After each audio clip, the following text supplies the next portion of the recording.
Bonjour Alexandre Geniès, merci d'avoir accepté l'invitation de la rédaction sportive. Donc on vous retrouve ce mercredi puisque vous êtes actuellement en pleine préparation de la saison 2020, toujours sous le maillot d'AG2R La Mondiale. Comment vous sentez-vous déjà en ce début d'année et comment vont ces préparatifs de début de saison? Oui, bonjour. C'est effectivement c'est la période de préparation. Comme on dit, c'est l'hiver qu'on fait la saison. Donc les mois de novembre, décembre et janvier sont des mois hyper importants.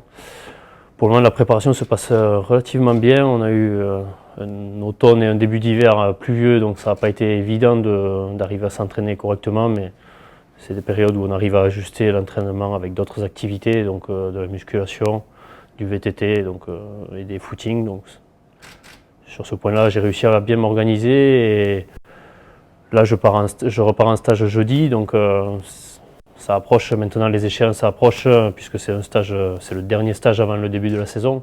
C'est un stage important où il faut être en forme, il ne faut pas être à 100%, mais il faut être en forme pour pouvoir encaisser le stage et que le stage soit bénéfique, qu'il nous serve à quelque chose. Donc après, je pense que la préparation a été vraiment bonne. J'ai passé quasiment 15 jours début janvier en Espagne pour avoir des meilleures conditions climatiques, ce que j'avais rarement fait par le passé. Donc ça m'a permis de faire un joli bloc d'entraînement et on part jeudi donc en stage à Altea dans le sud de l'Espagne entre Valence et Alicante pour une semaine d'entraînement avec l'équipe, un collectif. Alors vous sortez d'une année 2009 un petit peu compliquée sur le plan des sensations sur le vélo. Vous avez même dû renoncer au Tour de France cet été avant de couper prématurément votre saison à l'automne. Aujourd'hui, ces pépins, est-ce que c'est de l'histoire ancienne et est-ce que ça vous a poussé à modifier un petit peu votre préparation hivernale? Oui, effectivement, je pense que j'ai remis les compteurs à zéro avec la coupure en novembre. Je pense que c'est vraiment du passé, c'est quelque chose, là je repars à zéro, je retrouve des sensations sur sur la préparation hivernale, il n'y a pas de souci, je retrouve un peu les valeurs et les efforts que j'ai fait les années passées, donc il y a aucun problème.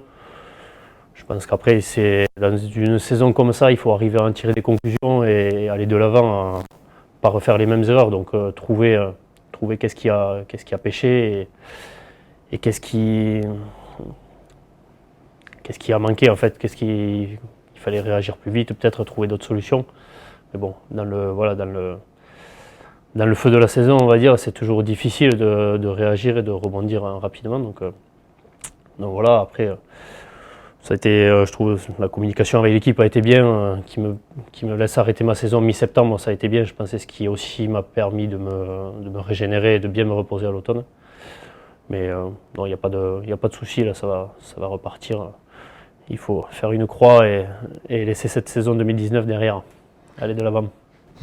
Parlons donc de 2020 et de ce début de saison. Quels seront vos premiers objectifs? Vous serez leader sur le Tour de la Provence? Voilà, les objectifs pour le moment, je connais mon calendrier surtout sur le début de saison où je vais faire Grand Prix de la Marseillaise, Tour de Provence, ensuite je ferai le Tour d'Abu Dhabi, enfin ça s'appelle UAE Tour maintenant, et Tour des Émirats Arabes Unis. Et ensuite je ferai Tirreno Adriatico que j'ai déjà fait par le passé. Sur le Tour de Provence, je pense que je serai leader. Après, on ne sait pas encore comment on en a déjà discuté avec mon directeur sportif référent. On ne sait pas encore comment on va articuler comment l'équipe va être articulée, on va dire, sur cette course, étant donné qu'on aura des jeunes et le parcours est quand même relativement difficile. Il y a une arrivée au Chalet Reynard dans le Mont Ventoux, donc c'est quand même, je pense, pour jouer un classement général, ça sera peut-être difficile de jouer les tout premiers rôles. Donc est-ce qu'il faut mieux jouer le classement général ou viser des étapes, notamment la veille ou l'avant-veille, où il y a une arrivée à Cassis, où c'est vraiment, je pense, qui peut me correspondre. Donc, mais bon, j'aurai ma carte sur cette course. Après il y aura, ça passe Pro Series cette année, le Tour de Provence, donc ils annoncent 14 équipes au World Tour au départ, donc on peut dire qu'il y aura presque le niveau de Paris-Nice. Ça sera, ouais, il y aura Quintana, il y aura Pinot, il y aura tout le gratin. À l'automne, vous confiez déjà à Centre Presse votre souhait de faire l'impasse sur le Tour d'Italie en 2020, afin de vous donner toutes les chances d'être au sein de l'équipe AG2R pour le Tour de France. Dites-nous en plus à ce sujet, est-ce que vous avez des garanties aujourd'hui, sachant que Romain Bardet a aussi dit que le leader chez AG2R a aussi dit qu'il ne serait pas sur le Tour de France en 2020? Oui, effectivement, je pense que c'est une année relativement ouverte pour moi, étant donné que Romain va avoir son petit noyau dur avec lui en Italie au mois de mai, et que c'est pas son souhait de faire le Tour de France. Donc on aura Pierre Latour qui sera leader sur le Tour de France. Après, je pense que ça sera une année relativement ouverte pour avoir des coureurs qui n'ont pas forcément l'occasion d'aller sur le Tour, sur d'autres éditions. Et pour ma part, je voulais voir autre chose et pas faire le Tour d'Italie dans l'optique justement d'avoir mes pleines capacités pour le Tour. Donc dans l'idée, je suis dans la présélection des 12 coureurs. Ensuite, il n'y en a que 8 qui sont autour, donc faut voir loin, mais pas non plus faut pas trop se projeter non plus. Je pense qu'il faut bien faire le début de saison. Et après, au mois d'avril-mai, ça viendra. Si les conditions sont bonnes et qu'il n'y a pas eu de chute, pas de pépin, ça viendra sans doute. Il n'y a pas de raison. À 31 ans aujourd'hui, vous avez un profil assez complet, puisqu'on vous connaît grimpeur, notamment de moyenne montagne, mais vous êtes aussi considéré comme un bon rouleur, voire depuis quelques saisons un sacré finisseur. Dans quelle direction vous souhaitez amener votre carrière et sur quoi accentuez-vous à l'entraînement? Ouais, effectivement, c'est vrai qu'à mes débuts chez les pros, j'avais aucune capacité au sprint. Et c'est quelque chose que j'ai travaillé à partir de 2012-2013 où j'ai vraiment commencé à bien travailler et puis je me suis aperçu qu'il y avait des possibilités, on va dire, aujourd'hui ce qu'on retient c'est le vainqueur et j'avais des possibilités d'aller gagner les courses grâce à cette pointe de vitesse en la travaillant. Donc c'est vrai que depuis 2013 je le travaille régulièrement à l'entraînement et je me rends compte qu'aujourd'hui dans les équipes ce qu'ils attendent c'est ils regardent vraiment les résultats dans le haut du classement. Et j'ai plus ma carte à jouer là-dedans, je pense, sur des étapes que des classements généraux où c'est vraiment beaucoup de pression, c'est tous les jours.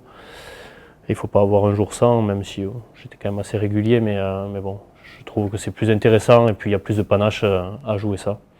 Donc c'est vrai que c'est quelque chose que je travaille énormément aujourd'hui encore, la pointe de vitesse et l'explosivité. Donc après j'essaye de travailler ça et aussi pas mal la montagne pour arriver à justement dans des situations où on arrive à quelques coureurs au sprint, soit en échappée, soit sur un petit groupe de grimpeurs, d'arriver à m'exprimer sur une arrivée comme ça sur le plat. Et pour finir, une petite question, une petite indiscrétion. Avec AG2R, vous êtes dans votre dernière année de contrat en 2020. Où en êtes-vous à ce niveau-là? Quel est votre souhait pour l'avenir? Oui, effectivement, c'est ma dernière année de contrat. J'arrive, ça fait déjà, c'est ma 11e saison que j'attaque, donc les années passent mine de rien. J'ai l'impression que c'était hier. J'ai fait 10 années professionnelles. Ça passe très vite et du coup, je suis dans ma dernière année de contrat avec AG2R. Après, c'est ma 4e année du coup avec l'équipe. Après, je me sens très très bien dans l'équipe, donc. Si j'ai la possibilité de continuer avec l'équipe, je le ferai. Je pense qu'il n'y a pas de raison. On est les 2 tiers de l'équipe en fin de contrat, donc c'est sûr qu'il va y avoir un peu de turnover cette année. Mais bon, je me plais dans l'équipe, il y a bonne ambiance, on s'entend bien, il n'y a pas de clan, donc je trouve que c'est vraiment intéressant pour s'épanouir dans une équipe. Et puis sportivement, il me laisse ma chance quand il pense que c'est bon et je trouve qu'il y a un bon échange avec les directeurs sportifs, avec les entraîneurs. Donc voilà. Après, la saison est longue, mais voilà, la période de négociation, c'est à partir d'avril-mai jusqu'à juin-juillet. Donc je pense que voilà, il y aura des opportunités aussi en fonction de ma saison. On verra les projets sportifs qu'il peut y avoir ailleurs si je change d'équipe. On regardera ça au moment, mais c'est vrai que je me plais dans l'équipe. Merci Alexandre. Merci.